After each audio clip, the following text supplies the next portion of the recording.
right, so we are live on Facebook. Sorry, I always check so many times. And then we will be ready to get started, I believe. Let me just check our participants here, our attendees. We are missing a couple of people, but I think it's okay if we go ahead and get started. So thank you everyone for joining us tonight. Before I press record, just again, I am recording tonight's presentation so we can upload it to our Facebook, our YouTube channel so you can view it later. And it will also be available on our Facebook page. And thank you so much for being here tonight. So without further ado, I'm going to start recording and introduce Tom, our presenter. All right. Thank you so much, everyone, for joining us. Thank you so much, Tom, for being here with us tonight. Tom O'Hare is an independent college advisor, an admissions and financial aid specialist with Get College Going, and also Pivotal College Years, our very cool college and career planning database that I hope you will all check out for free on our website.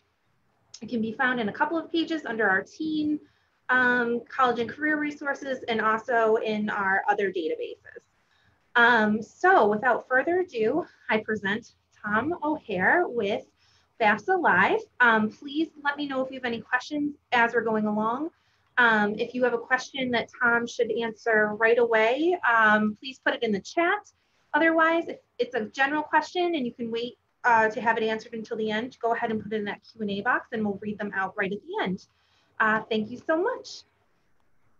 All right, thank you, Brittany. And Brittany, keep me honest on my volume. As I said before when we were getting going, I'm trying a new headset, so we'll see how that goes. But yes, by all means, put your questions forward to Brittany, and I will ask them as we go through. So we're going to talk about the FAFSA, the federal application for federal student aid. A requirement that is something that all parents of seniors, especially who are going to college next year or thinking about going to college next year, need to be completing.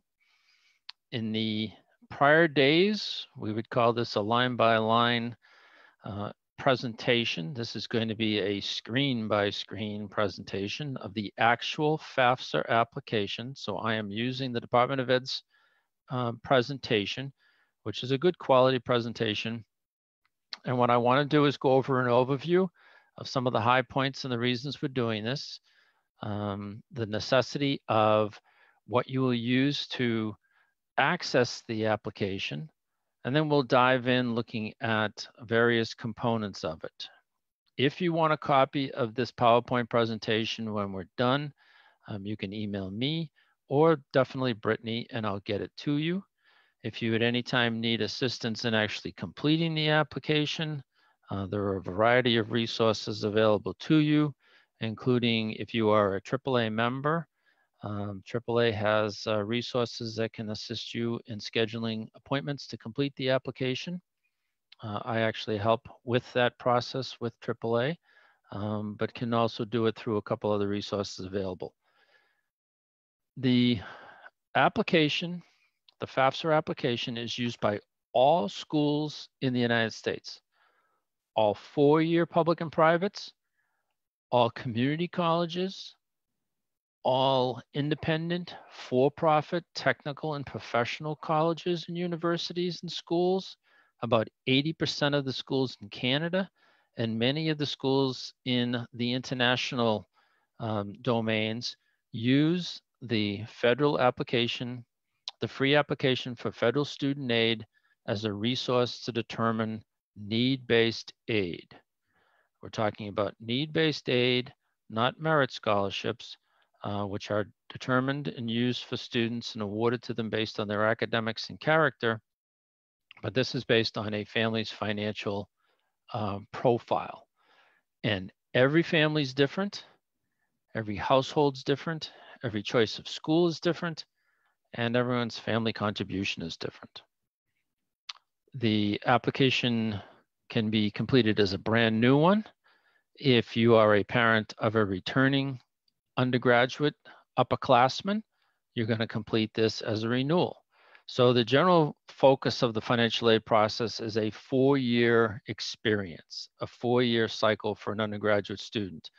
And the theory is that one's income may change from an annual basis, one's financial profile, as well as the school's ability to provide financial aid can change from year to year. So we have to complete the application on an annual basis. For a freshman going to school for the first time, you apply for admissions and you apply the financial aid, you submit the financial aid application so that they can be moving through the process simultaneously. Early action students who have already started applying or will meet the deadline by November 15th, you want to have your FAFSA application in pretty quickly so that you can get both an acceptance and an award letter by the promised date, generally around December. If you're looking at regular enrollment, you still want to get the application in, because I will tell you this year, most importantly, schools are looking at applications as soon as they come in for an admission standpoint, and you want to start looking at your award letters as you move forward. The process allows, and I'll show you and we'll go through it.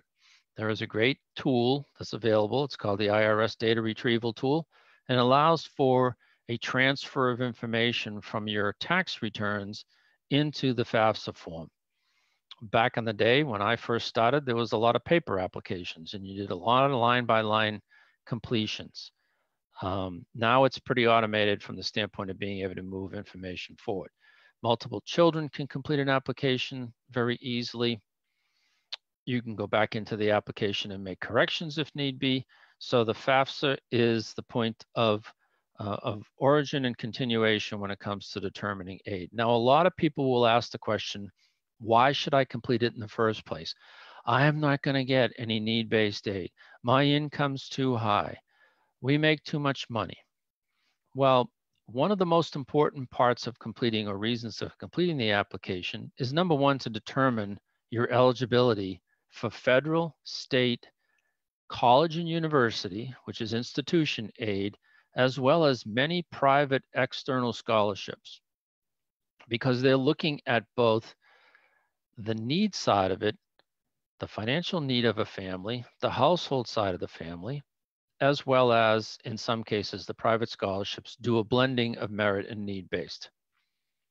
If you want your son and daughter to have what I refer to as skin in the game, to have some sense of responsibility towards some of the costs of paying for school, there is a thing called the federal student loan.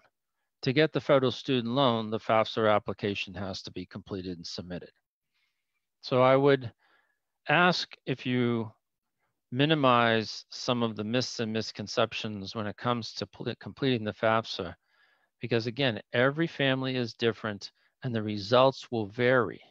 We're also in a very, very competitive landscape right now because of COVID-19, because of the demographics changing drastically of students coming out of high school.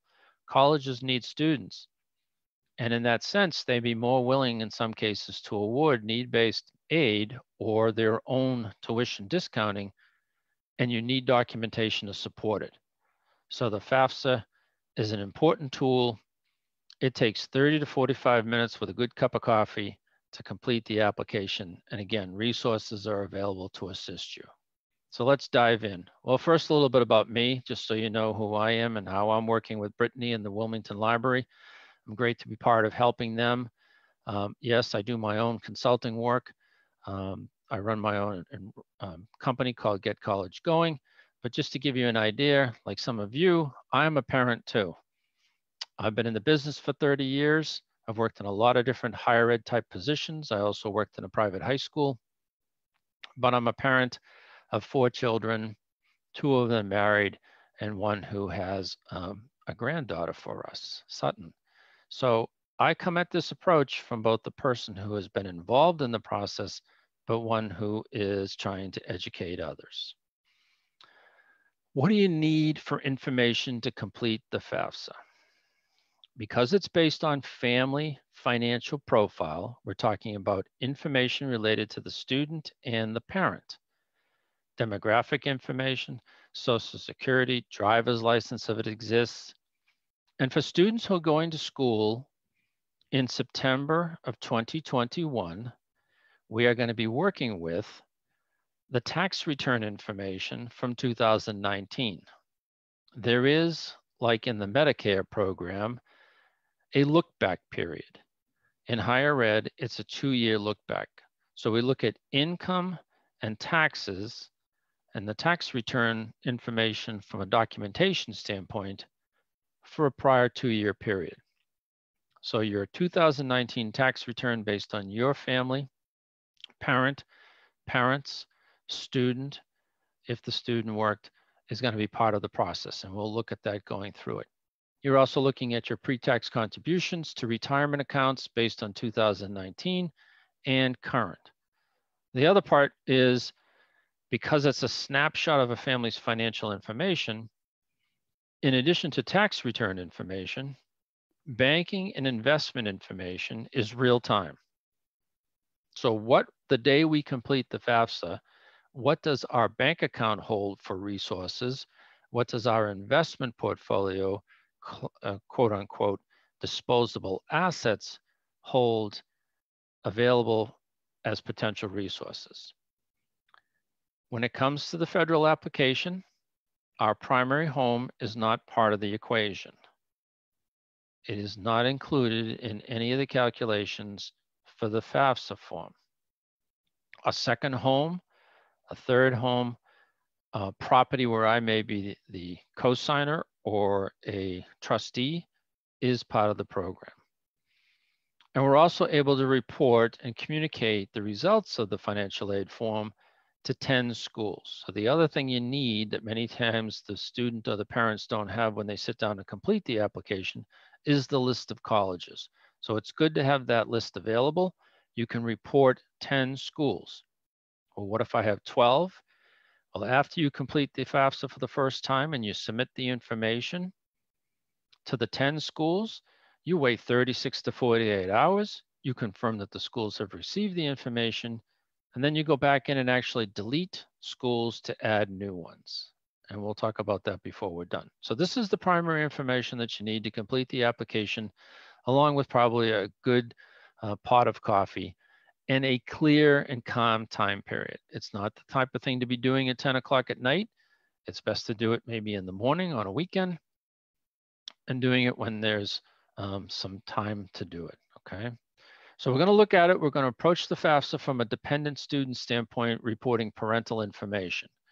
If you happen to be in the audience listening and you are an independent student, then I'll give my telephone number and my email address, and by all means, we can communicate individually. It's not that different. It's just that some of the information as an independent student will be a little bit, will vary a little bit from a dependent student. Okay, so the first thing you need, and if you haven't done it and you're approaching the process of completing it, and Brittany, if you want to get a quick summary or a quick eyeball from the folks that are in the group that are listening tonight, if they want to indicate where they might be in the process, never have started it, partially or already completed, you can interject that as you go along, because that can help me change some of my presentation. But the first thing you want to do is you want to be able to complete your FAFSA ID. Everybody has to have passwords. We live, of course, in a password world. So the student needs their own individual ID and password, and a parent needs an individual ID and password. One parent, all right? So mom and dad, you flip a coin. Who wants to be parent number one? That parent applies for the user ID and password. Now, if you have multiple children, each student going to college next year, again, whether it's a 4-year public or private, community college, or a nonprofit technical school, each student needs their own ID and password. And you need to save these. Not in the smartphone, not in my iPhone. Because if you lose your iPhone, you lose your ID. I highly recommend you write it down, maybe even create a file folder or a document within your computer to keep track of this important information. You're going to use it for 4 years. The student's going to use it for 4 years. As a parent, if you have multiple children coming along, you'll use your ID and password for multiple children as they acquire their own. So you go to studentaid.gov/FAFSA ID, and you create these passwords. You need them to launch the application, and we need them to electronically sign them at the end. Okay, so that's step number 1. And it's best to do it a couple days in advance because you have to be able to verify the information. And it's a little bit cumbersome and a little bit stressful when you're trying to do that at the same time you're getting ready to complete the application. So go out, create the passwords, write them down, have them available, put them together with your other documentation that we just mentioned, and have them ready to go.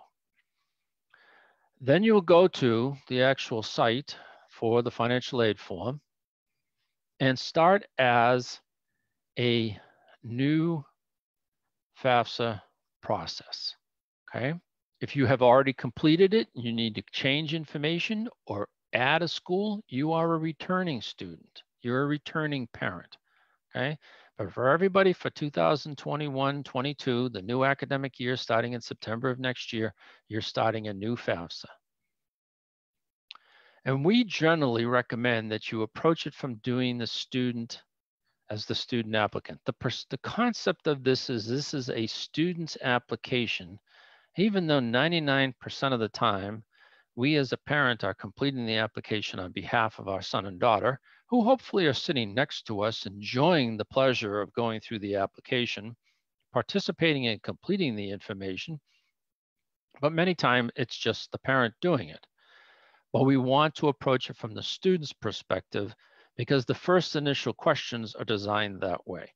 So we're going to check the box for the student, and then we're going to continue.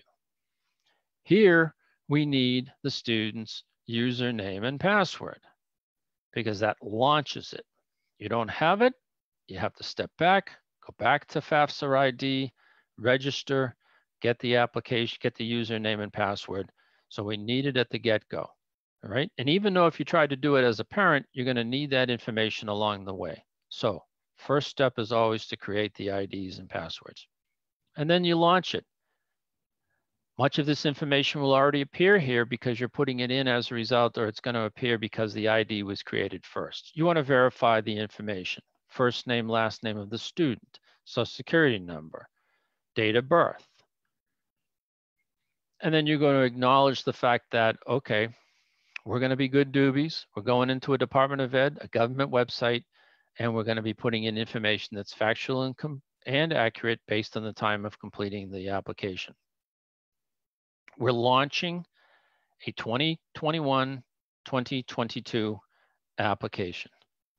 Where's my cursor? All right, right here. So we're going to start it. If I am a parent of a student who wants to go to school, already enrolled or took a leave or took a gap year and you didn't apply, and they're looking to apply as a freshman in college in January, then you're using the 2021 FAFSA because we're still in that academic year. But everybody for September of this coming year going to school, we are a 2021-2022 FAFSA period, okay? We set up a 4-digit key number, can be alpha, can be numeric. It's in case we need to go back and recover an application that was saved or for some reason or other, and it happens occasionally that the system goes down. If there's a high demand period, like on November 15th, when the early action deadlines for colleges comes into play, there'll be a lot of people out there trying to get their FAFSA done quickly. January of this coming year, there'll be a lot trying to get them done quickly. So the system can get overloaded. We need the key, save key to go back, all right? And then this is a screen that tells you about the information that you're gonna, in the process that you're gonna go through, completing the information, signing the FAFSA electronically and submitting it. We're still in the student's information. The next screen goes back and asks for Again, verification of social security number, first name, last name, middle initial, and date of birth. Yes, it's redundant, but with any kind of application, especially one designed by the government, redundancy is common. So don't get distracted, don't get annoyed, but complete the information and move forward. Generally speaking, you put in the student's middle initial, and then you're verifying their email address, because there's a communication process between the student and colleges and the central processor for the FAFSA. So we need to put in the student's information. I would recommend that they use a Yahoo, Gmail, or AOL account, not a high school account, because when they leave high school and they might need to make some corrections or changes to their application in their first or second semester of school in college, that email address may not exist. So if they don't have a Gmail address, it's best to create one or use one, or in fact, use mom and dad's telephone number if you're using a telephone number. Address for the student. Pretty self-explanatory. And then there's some questions that move forward to determine the student's residency and further eligibility. Did the student live? And of course, this is an application that was designed by the Department of Ed and was not modified. But in our case, it would be a student. Did they live in Massachusetts for at least 5 years? The answer is yes, because what happens is that behind the scenes, the system, the processor, is going to recognize some of the different types of calculations that are part of the process that are based on Massachusetts residents only. So we want to make sure, yes, the answer is that they've lived in the state for 5 years or more, they're a US citizen, or they're an eligible non-citizen. That's the same screen, sorry. And then the question pertains to the current student, the student's current education level and what it's going to be as they move forward. So when they graduate in May of this coming year, they will have completed the 2021 school year, and they'll have a high school diploma. They'll be going to college and they'll be getting their first degree. These are pull-down menus that you will use. And they'll be considered a first-year student. The last question pertains to whether or not the student wants to apply for federal work study. Federal work study is one of the awards that's available that's determined based on the FAFSA process. It doesn't require the student to take advantage of the job on campus, but if they're eligible through the family's financials, then that student would be eligible to apply for and take advantage of federal work study positions that are on campus, that are sometimes different than general student employment that's on campus. I generally recommend to always answer the question yes. Student doesn't have to take the job. They might need to adjust first to campus life, but if they're looking for and they're eligible for a federal work study job, the school needs to work to provide and assist them in getting that employment. You work, you get the money. You don't work, you don't get the money. So it's a good way to have some additional cash on hand while you're a student at school. We need to answer the question pertaining to male or female.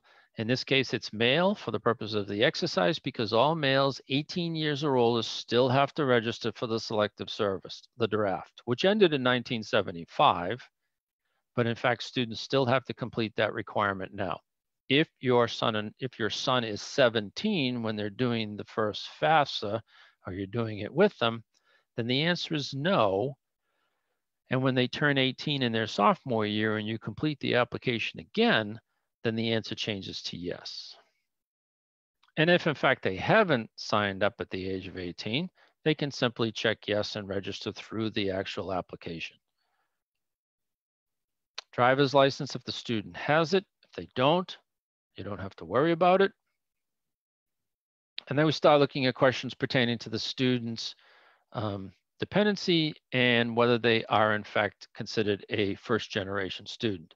So is the student part of the foster care system? If they are, then they are considered automatically independent. If the individual's parents are both high school graduates only, then the student is considered to be a first generation student. So we want to answer these correctly. If both parents are college age students, have receive college education, then they would not be. Many schools have, in the state of Massachusetts, have scholarships that are directed towards first-generation students. So that's the importance of this question. What is the education level of a parent? And we want to answer always questions accurately and truthful. Question pertaining to the student's current high school, name, city, state. And then we get into, and this is a verification screen. If you didn't know, who doesn't know their student's high school? If you didn't, you can actually verify it.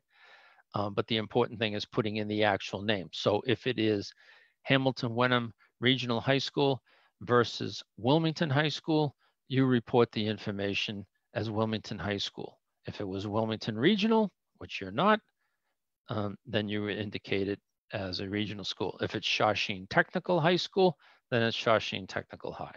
All right. So if you're not familiar, if you're not really sure, you put in best information here, hit the search button, and you'll get the actual information on the pull down pick screen.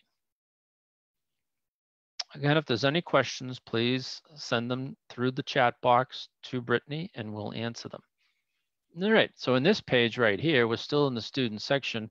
We're going to indicate what schools we want this information sent to.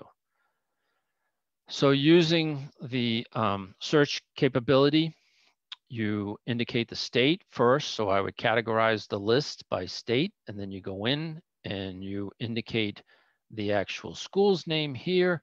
You can hit the search button and you'll get a list of schools, and you pick the school that the student is going to be going to. If you're going to add more, you add more, up to 10. You're also going to have to indicate where the student is going to be living from a housing standpoint while they're on campus. So for each of the 10 schools, you indicate living with parents or living on campus. This gives information to the schools so that they can complete the financial aid form accurately based on the accurate budget.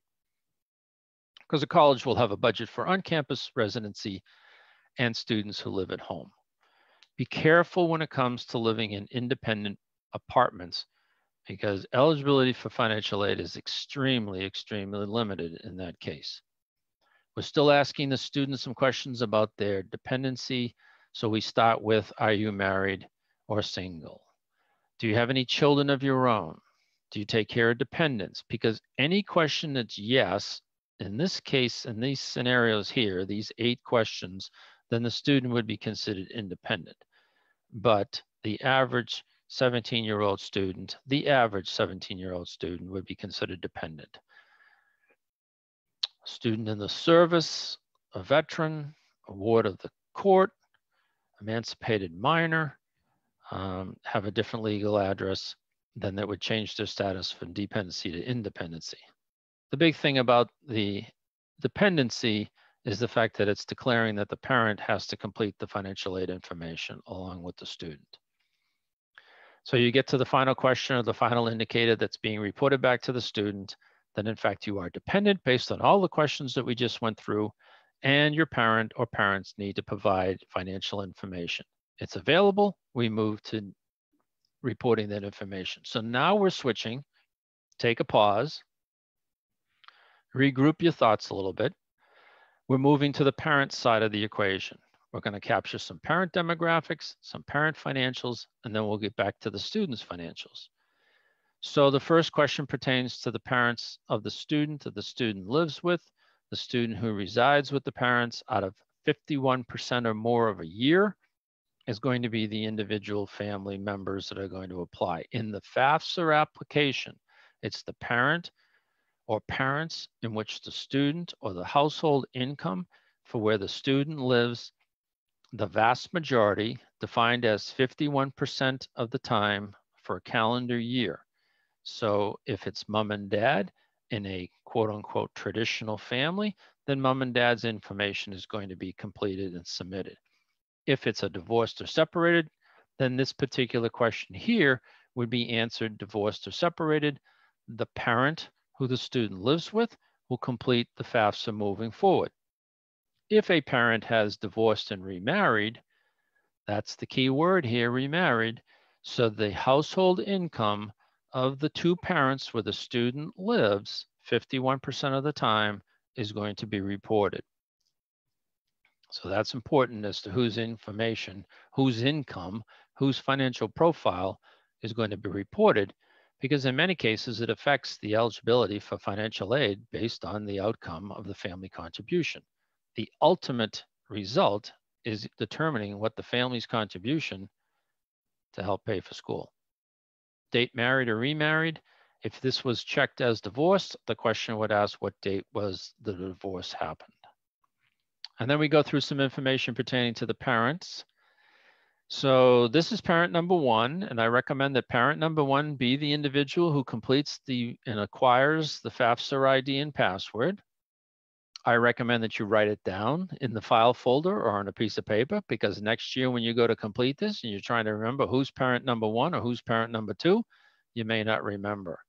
And that sounds like a little sarcasm, but working with families and helping them complete, it's amazing how quickly information gets lost or misplaced. So please write it down. It makes next year's process that much easier. Parent number two is the second parent in the equation. And then we move through the same type of questions. Does the student live in the state of Massachusetts for 5 years or more? The answer is yes. And now we're looking at the household size. So in a traditional family of two parents, one student, yourself, because again, this is the student completing it. We also want to find out what type of siblings are involved. Are there any siblings? So that changes the third question. And then the fourth question pertains to other parents that are part of that household. Do grandparents live in the household? Do a aunt or uncle live in that household? Because that's going to determine how many individuals are in fact that make up the family household size. This section is extremely important because this section defines or separates or differentiates between every family in the Wilmington High School that's going to school next year, because every family is different. And the equations and the calculations that are built into the system based on determining the family contribution are driven by household numbers. The final question has to do with how many are in college. If this is your first child going to college in September next year, then the answer is 1. If you already have a student in college, then you may have 2. If you have one coming along that's a junior, then next year you'll have 2 in college. Your household size will be the same, and that will affect the family contribution by reducing the number and increasing the overall need. So this is an important section. And of course, if there's any questions along the way when you're completing this, I'll be happy to assist. So then we go to the families, pulling into some families information based on the 2019 tax return for the eligible parent that's reporting it. We're going to indicate that the taxes were completed. If for whatever reason you have not completed your 2019 tax returns, this is a point of pausing, getting that problem situated and corrected, and then coming back to complete it. Because even if you're trying to do it longhand, by filling in all of the blanks, and there's about 16 questions that have to be reported, you'll be lost. So make sure you have your tax returns done, how they were filed. If you're not really sure the status when it was filed, you look at your actual tax returns, and in fact, they will tell you whether it was head of household, filed jointly. I recommend that you have your tax return with you. Have it next to you. Have your son and daughter's tax returns, if they filed them in 2019, there, because if you need to, you can refer to them quickly. You can pause and save the account, save the application, and go find it somewhere. But as I said at the beginning, the information you need is to have your actual returns.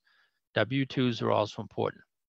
Now, if you have the information, we then turn to using the link for the IRS data retrieval tool. This allows us to move from the federal application for financial aid over to the IRS database. Don't be nervous. And we're going to capture information pertaining to your tax return and draw it back. So we click the link and we move forward. Once the link moves, I don't have the screens for it, but once in fact the application comes through, it gives you the information pertaining to the fact that you've gone over to the IRS database and you start moving forward. If in fact you weren't eligible to go to the IRS data retrieval tool, you'll be putting in information longhand using this particular screen to start. But in all cases, it's highly, highly efficient to be using the data retrieval tool to bring this information in. So this will be a screen that you'll see when you're actually applying into the IRS database. The reason we're showing it is this information needs to match your tax return. If in any cases you have abbreviated the street, if in fact on your tax return, your tax preparer or you yourself prepared your taxes and you spelled out the word drive, it needs to be drive on this page, okay? So it's very, very particular, especially when it's road, drive, avenue, or place. Cities and towns information is put in, you submit it, you pause, you let the system think, and then you're going to get this response page. And this response page is showing that all of this information is going to be pulled over from your tax return. It's going to be verified, and it's going to populate the FAFSA. Now, the word verified is very important because colleges and universities, especially for freshman students, are required to verify 30% of the population coming in and applying for financial aid. If the verification is done using the IRS data retrieval tool, they're able to do their job that much faster. So it's highly recommended because there's no questions. Income, adjusted gross income, tax information, interest paid is all completed and reported over. You'll check the gray box, hit the transfer now, and you'll be back to the FAFSA form. So when you come back to the FAFSA, the first question then is, what was that income that was reported here as adjusted gross income? Where's my cursor? Okay. Combined in the tax return for mom and dad. What was it individually? How much is it parent number one? How much is it parent number two? The reason this question is asked is because you are afforded an allowance based on the oldest parent and their income, and a percentage of the income is reduced on a sliding scale based on the age of the oldest parent, the number in the household, and the number of students going to college. So all of that information is combined. You generally are best to go to your W-2s or 1099s, add up the information, and report it here, okay? It's not to double check it, it's to separate it based on the oldest parent as you complete it. So parent number one is the oldest parent, 16,000 is their income. So based on the allowance, that would be reduced accordingly. And then we have some questions pertaining to other information that was reported. Did the parents complete or file for unemployment compensations? Is the parent a current dislocated worker? Now, this is an important question because of COVID-19, the pandemic, what's going on in our households. If in 2019 we were working and we're reporting information and using the data retrieval tool and it's all accurate, but as of today, and that's the key question, the key part of this question, as of today, are either parents dislocated, i.e. unemployed, not working? Then the answer is yes. And you become eligible for aid at a higher percentage because your EFC is going to be reduced to practically zero. So this is an important question. If you are both working or one parent is working, but income has been reduced because of dropped wages, reduced work hours, adjustments in the workforce at the company you are working at, that is eligibility. That's a condition for filing what was referred to as an extenuating circumstance, an appeal. So that's separate. But if in fact one of the two parents or one of the parents that's completing it is dislocated, unemployed, then this information needs to be completed accurately, okay? You're also looking to see, the system is also looking to see if there's any type of supplemental Social Security coming in. These are all conditions to create a simplified path to determining aid, all right? So we need to complete these properly. Again, if there's any questions, by all means, we can address them. And then we get into the process of looking deeper into the family's financials. Any combat pay, I usually jokingly say that mom should be getting that combat pay, but doesn't, all right? If we are a parent and we've received our own types of scholarships and grants, we're gonna report it here. The other question that's important is distribution of pension. So because of COVID, if any money was taken out of our investments, our retirement, you need to report it here because that's gonna be considered an allowance. If there was any rollovers, then you need to be able to indicate that too, okay? So that's the deductions, that's the additional income coming in. This page pertains to more information about child support paid. So if I am a parent in a divorce situation, I'm completing the FAFSA for my student, but I pay child support going out, then I want to report it here. This was a questions pertaining to income coming in. So if I'm in a divorced or separated situation and child support is coming in, I report it in this area, question number 1.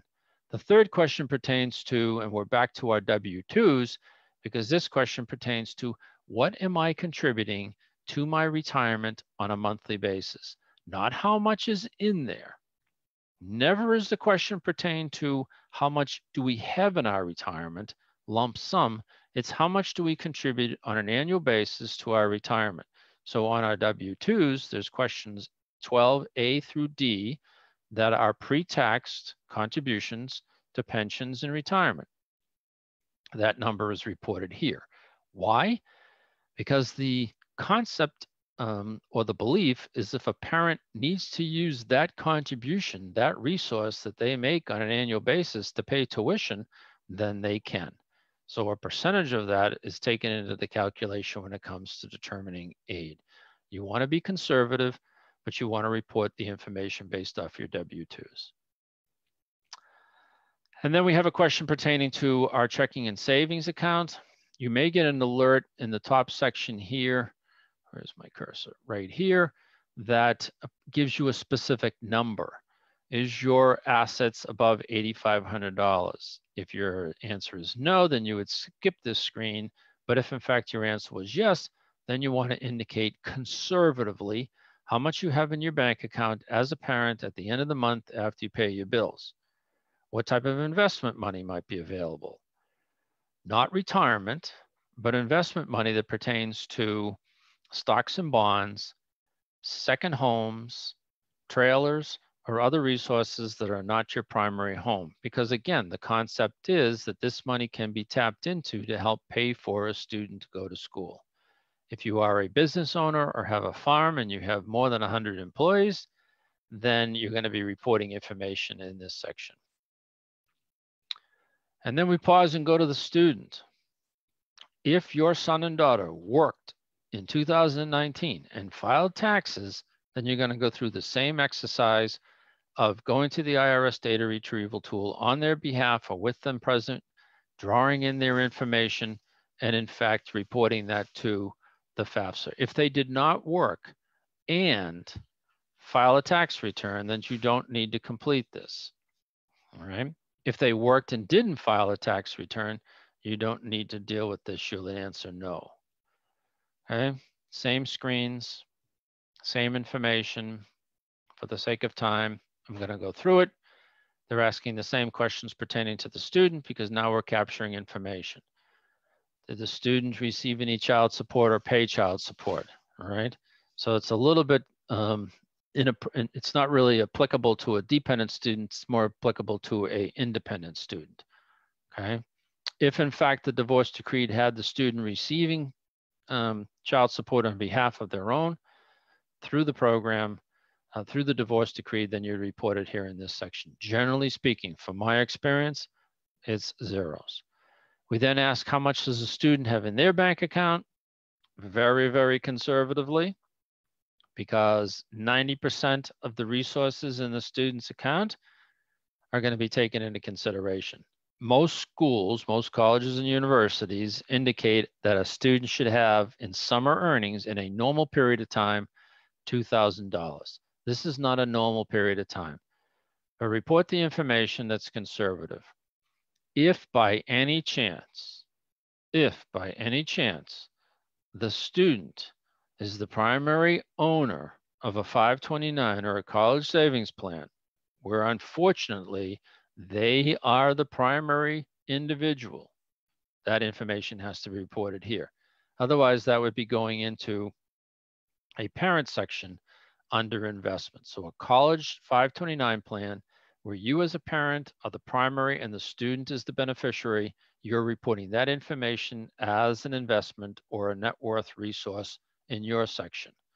Hopefully, the student will not be in that situation. That's not what we want. We never want the student getting any money in that case, because all of it is going to be part of the calculation. And then as we come to the end, you are not using a preparer. You shouldn't use a preparer. If you get assistance from a third party like AAA or myself, we're coaches. We're helping you prepare and file the information, but you're submitting it as you move forward. Generally speaking, it's easy to do. It can be stressful. There can be some complications as a result of not being prepared or having the information, but hopefully by going through this program, it will make it easier and you'll be able to knock it off in no time. Oh, Tom. Yep. Sorry to interrupt. We have Good. a question. Excellent. On parent financials, is that where you would include RMA accounts? And where would you include 529 plans savings? Okay. So what's the RMA stand for? The 529 as a parent, as the primary owner and the student is the beneficiary, goes in this question right here. This is the parent's financial section, second question under assets. So if you had some stocks and bonds for $50,000, you had $20,000 in a college savings plan, you're reporting $70,000 as available assets, investments in this particular question here.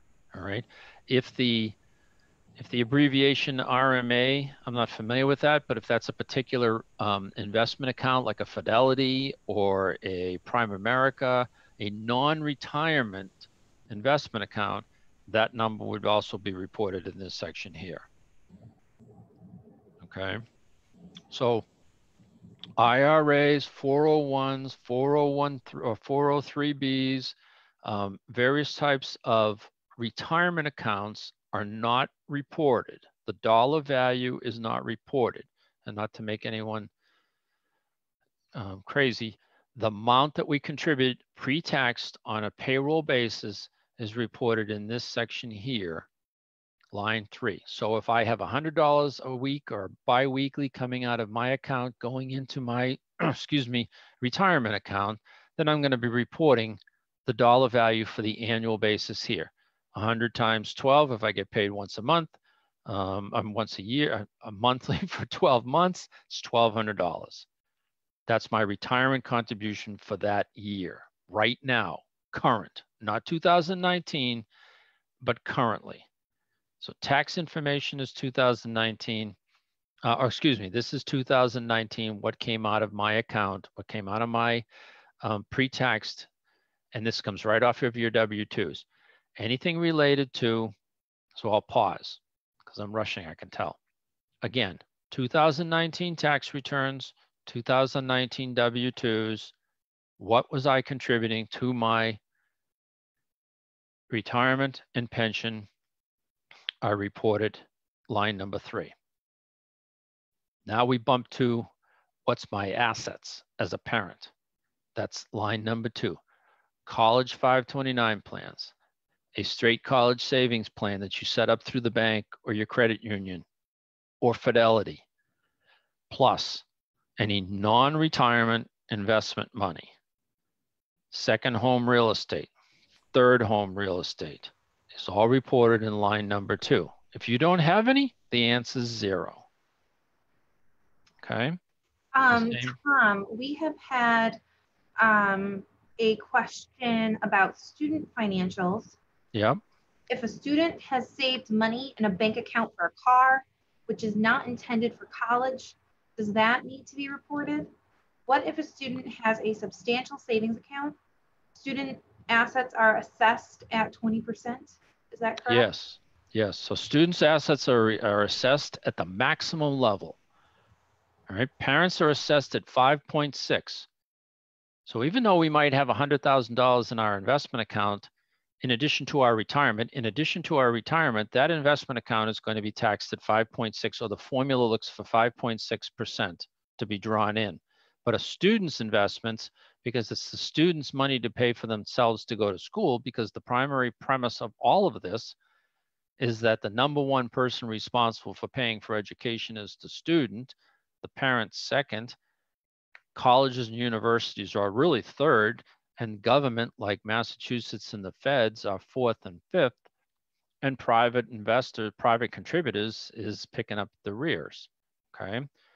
So if a student has $15,000 saved with the intent of buying a car, my general recommendation is stop, pause.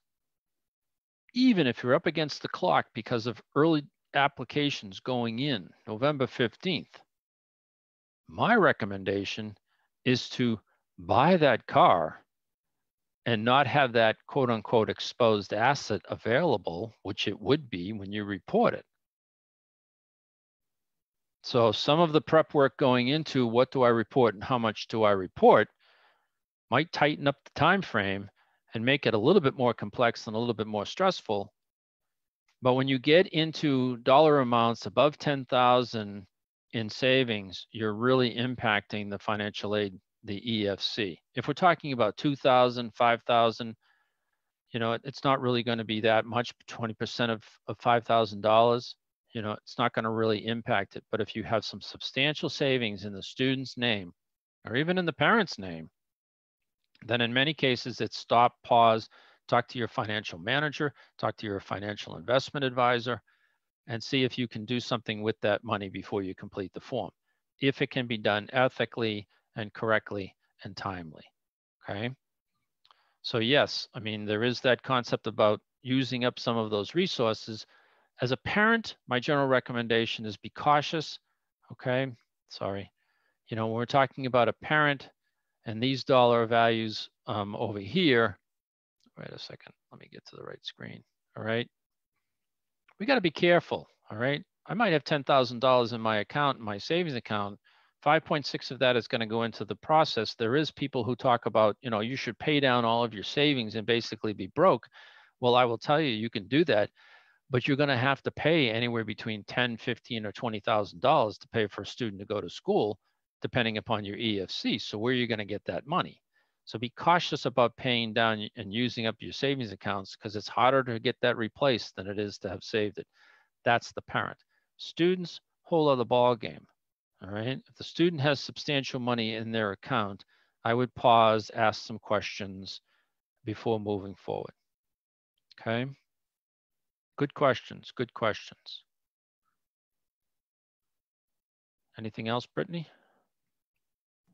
So Tom, there is one more question. Okay. What is EFC? All right. So I should have started that at the very beginning. I apologize to the audience. I should have that in my first screen because this is completing the form. I know last month I did a session on preparing for the, what was the session before we did, Brittany, last? It was Paying for College 101, where we talked about all of this and what it means. Yes. So let me hold that till the end. Let me hold that question to the end. Don't let me forget that one, all right? Sure. The answer right now, audience, is the EFC, the expected family contribution, is the results that are going to be calculated and presented to you and your family and your student as a result of going through this wonderful process. And I'll come back to that. All right. So I apologize. I should have brought that up at the very beginning.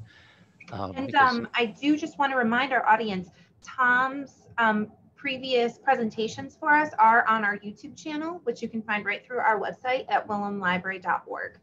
Yeah, and if anybody has any questions, you can call me directly, and I'll be happy to answer those and go through them. All right. This isn't a one and done. I'm partnering with the Wilmington Library through Pivotal College Years and Get College Going to try to provide folks that are patrons of the library with assistance and resources. So you report the information that the student has. Again, be conservative. If there's substantial money in those accounts, let's talk about it afterwards, or tomorrow, or next week. You complete it, and then we're going to get to the page. We're going to get to the point where you're presented with all the information that's been keyed in or drawn over. The only thing that won't be here is the financials that came in from the IRS data retrieval tool. But you know what? You have that in your tax returns. You completed your tax returns accurately. It verified across the system. The only problem is if for some reason you can't use the data retrieval tool because your tax returns weren't complete, they weren't filed on time, or there's some errors, then you'll be bounced along the way anyway. So you can print this and you have this available. I encourage you to print this page or series of pages, because if you have to complete what's called the CSS profile, which is a whole other area of discussion, you have information to transfer. If you have multiple children, you complete one first, you have this information, and you basically repeat it when you do the second child. And then you come to the wonderful signature page.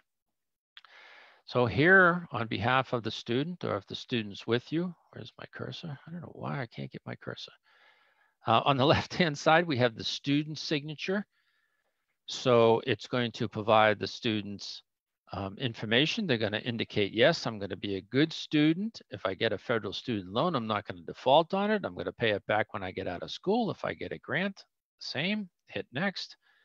And you sign the form electronically on behalf of the student, signs it themselves or on behalf. And then we do the parent.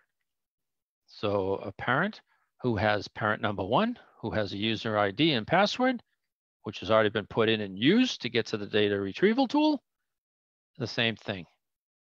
All right, you pick the parent number 1. In this case, it shows that 2 parents could be in the system. I generally recommend only 1 parent have a username and password to make it simple. Same question, attesting to the information being accurate and correct. If in fact you have to use your parent username and password, you're going to put it in, you're going to sign it, and then you hit the wonderful Submit My FAFSA. You submit it, you pause, and you get this results page. This results page is your Willy Wonka golden ticket. Congratulations. And it would have the student's first name, and it's been completed, and it's on its way to be reported and sent to those schools. In 10 business days, you're going to get what's referred to as student aid report.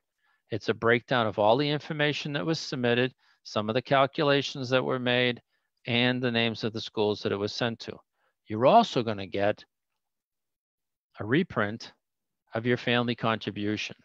This is the number, this is the reason we're doing it, okay? And there'll be a breakdown of the 10 schools, up to the 10 schools, and some information here, all right? But the purpose of doing the financial aid form is to arrive at what our family contribution number is. This number ranges from 0 to 9999.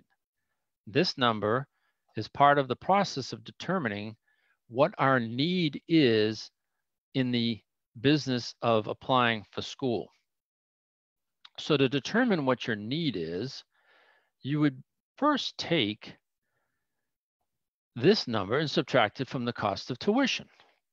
Each school has a different tuition, whether it's a community college or a 4-year public or a 4-year private. And the difference between $50,000 for cost of tuition and a family contribution, for the lack of a better, I'm not a mathematician, would be $45,000. This number represents, based on a family's financial profile, household size, what is expected to be used to pay or available to pay for a student for their first year, second year, third year, or fourth year of college, and it varies year to year. It's based on our available resources, the strength of our financial resources, or the lack of and the need for financial aid. The difference between our family contribution and the cost of education is referred to as demonstrated need. that need is how we then go and work with each college or university or community college to determine how much merit money based on my students' academic and personal profile will be rewarded and delivered to them, how much I would be eligible for in federal aid, i.e. a Pell Grant, a student loan, work study, how much the state of Massachusetts will afford in need-based scholarships, as well as their merit scholarships, and how much might be available through the actual college. And I will tell you, as you would learn from the previous program I did, upwards to 70% of all aid comes from colleges. So making sure that the college understands how much a student wants to go there, how much the students value when they're on campus is going to be when they're accepted, can be realized in aid to go to school. So we generally talk about setting up a spreadsheet, all of the schools that we apply to, we break down the costs associated with each one, how much need is, and how we track that information along the way. And I'll be happy to send you an example of a worksheet like that that you can use, okay? So the purpose of doing the financial aid form, going through this program with me tonight and Brittany, is to arrive at the family contribution number. It varies. If we have 17, 20, 30 people tonight listening to this, each one of you will have a different number because each one of your families' financials are different, household income is different, and makeup is different. And although we consider it to be a universal process, which it is, no one house can compare each other because we're all different. And when we have multiple children going to school, this number is affected by that too, okay? So the results of this process to arrive at this number, look at that presentation that sits on the schools, excuse me, the library's website. And of course, if you have questions, I want to hear from you. As a member, this is the AAA page, that's okay, sorry. As a member, as a patron of the Wilmington Library, who along with AAA is participating in a program called Pivotal College Years, you have free access to Pivotal College Years, an online college portal. So I just want to mention that. Sorry, Brittany, I didn't have the Wilmington's logo up there. Oh, it's Bad of me. But the nice thing of it, I guess I used this presentation last week on behalf of AAA, so I apologize to the Wilmington Library. But it gives you information pertaining to before, during, and after college. So it's a great resource. It's available to you free. By all means, take advantage of it, whether you're a AAA member or you're a member or patron of the Wilmington Library. Because I will tell you, you're very lucky to have the likes of Brittany, who is putting on all types of programs to try to help parents who are in middle school, high school, post adults learning to go back to school in the area of college planning. And I am very fortunate and pleased to be trying to help. So questions, Brittany? Tom, I think those were all of our questions. Everybody's had enough of this, huh? You were a very engaged audience. Thank you so much, everyone, for being here this evening. I have also been checking our Facebook live stream. I'm not seeing any comments there. Sometimes they do pop up after, I've noticed. Okay. Let me give everybody my telephone number. Sure. You can reach me through AAA and the Saugus branch, but you can also reach me at 617-240-7350. I wear a couple different hats. You can email me through my email address, tom@ketcollegegoing.com.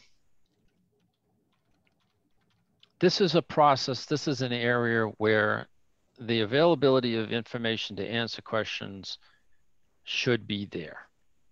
All right. So from that standpoint, I love answering questions. I try to help people with providing guidance. And as a result, it should help people move along. Okay. Completing the financial aid form should not be at the cost of the parent. There's enough frustration and anguish that goes with it. So by all means, Brittany, if your audience and the patrons of the Wilmington Library as a former North Reading resident, I'll still answer questions for Wilmington Library patrons. Oh, thank you, Tom. And we're getting some thank yous from the audience this evening. Thank you so much for that presentation. That will be on our Facebook page, and it's already there. And I will get it on our YouTube channel as soon as I can. Okay, I take have your time. Information in our in the chat for you, Tom's number and email. And if you've missed it, you can email me and I will get it to you. And I think that's everything, Tom. Thank you so much. I learned a lot. All right, I know I rushed through it quickly. That when I was